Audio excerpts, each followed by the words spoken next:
আমার ঠিক বাসার ওই পাশে গেটের উল্টা দিকে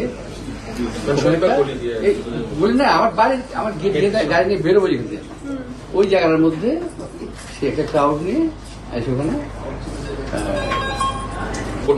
15-20 মিনিট স্টে করলো, সাংবাদিক কথা বললো। কি মিন করছিল আমি জানি না, সব আমার ছিল আমি রেডি করতেছি, আমি যাই না, আবার দেখতে গেলে আবার আমি দেখতে যাইনি। তো গেটের মধ্যে মানে এটা হলো সো ইরিটেটিং, মানে ইচ্ছাকৃত হবে সে মনে হলো যে আমার বাসা আসছে, যে আমি বলতে পারতাম বাসায় দেখা করবো, বলতে পারতো বাসার মানুষ দেখা করবো, তোমরা আসছো।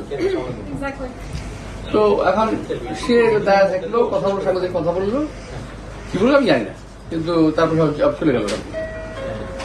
তো আজকে সকালে তখন অ্যাবাউট 11টা, আজকে তুমি আসছো, তো একটু ডিফারেন্ট হয়ে গেল না।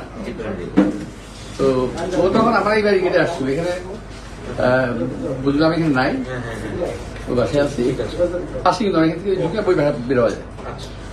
তো চলে গেল। এখন আমি বুঝলাম না